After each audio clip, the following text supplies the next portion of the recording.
कालू कौवा और गौरी कौवी अपने दोस्तों को मिलने पहाड़ों वाले जंगल में चल पड़ते हैं और सबसे पहले वो रानो चिड़िया के घर जाते हैं। रानो चिड़िया के घर के बाहर ज़ोरों से दस्तक देते हैं और रानो चिड़िया घर के बाहर आ जाती है। गौरी, कालू, कालू दोस्त, आप यहाँ क्या कर रहे हैं? आप मुझे बता तो देते कि आप मेरे घर आ रहे हैं। चिड़िया बहन, हमने सोचा आज चल के हम अपने चिड़िया दोस्त को मिल लाते हैं, काफ़ी समय हो गया था। अच्छा कालू भाई, आप अंदर आए। ऐसे ही रानो चिड़िया कालू कौवे और गौरी कौवी को अंदर ले आती है। आप दोनों ने अच्छा किया, आप अच्छे समय पे आए हैं हमारे जंगल। आजकल हमारे जंगल में खूब सारे फल लगे हुए हैं और मौसम भी काफ़ी अच्छा है। आप लोग हमारे जंगल घूम सकते हैं। अब हमारे जंगल में पंछी इंसानों वाला खाना भी बनाना सीख गए हैं। आपको कालू पता है क्या? मैं इंसानों वाला खाना खाऊंगी, मुझे बड़ा पसंद है इंसानों वाला खाना। ठीक है गौरी, मैं आप दोनों के लिए हलवा बनाती हूँ। ऐसे ही रानो चिड़िया अपने किचन में जाकर कालू और गौरी दोनों के लिए मज़े मज़े का हलवा बनाती है। जैसे ही हलवा तैयार हो जाता है, कालू और गौरी के सामने रख देती है। कालू और गौरी दोनों मज़े मज़े से हलवा, गाजर का हलवा खाते हैं। रानो बहन, कमाल का था हलवा, बहुत मज़े का था। मैं खा के मुझे बहुत मज़ा आया।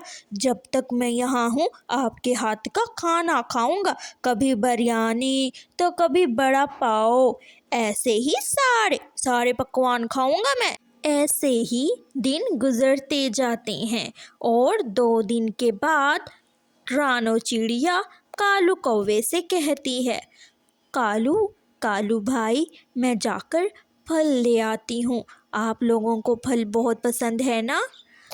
हाँ रानो, तुम्हें पता तो है ना, मुझे अमरूद बहुत पसंद है। तुम मेरे लिए फ्रेश अमरूद लाना।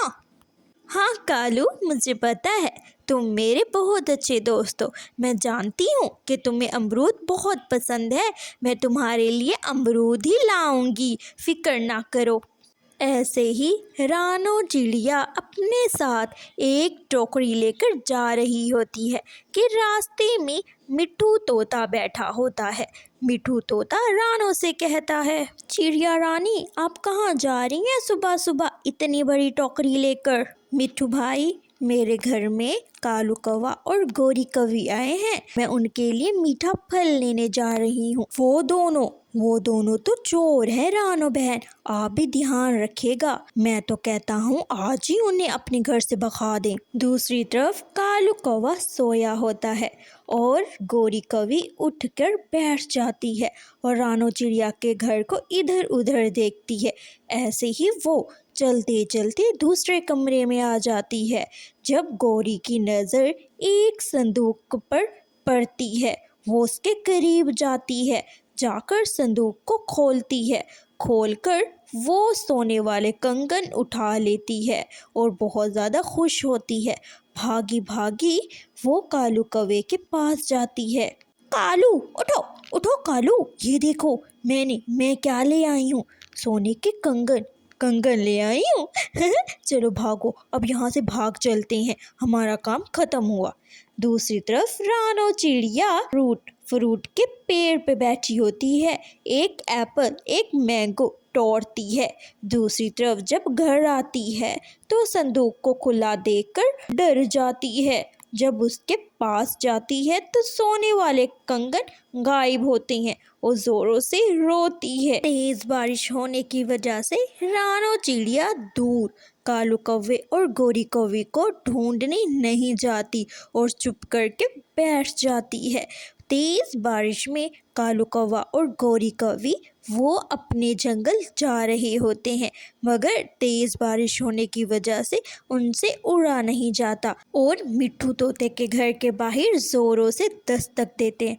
मिट्ठू, ओ मिट्ठू, मिठू मेरे दोस्त, दरवाज़ा खोलो, बाहर बारिश हो रही है। मिठू बाहर आता है, देखता है कि बाहर गोरी कौवी और कालू कौवे खड़े होते हैं। ओह तुम बदमाश, तुम क्या कर रहे हो यहाँ पर? तुम दोनों चोर हो, मैं चोरों को घर के अंदर नहीं आने देता। भागो भागो यहाँ से, निकल जाओ मेरे घर से, बहुत दूर चले जाओ, तुम्हारे लिए कोई जगह नहीं है। दोनों कौवे एक पेड़ के नीचे बैठ जाते हैं और बारिश रुकने का इंतजार करते हैं, मगर ऊपर से एक बड़ी सारी लाठी उनके ऊपर गिर जाती है। आपको ये कहानी कैसी लगी है? अगर अच्छी लगी है तो जल्दी से इस वीडियो को लाइक कर दें और शेयर करें अपने दोस्तों के साथ। अगर इस तरह की और भी नई कहानियाँ देखनी है तो हमारे चैनल को सब्सक्राइब कर दें। धन्यवाद।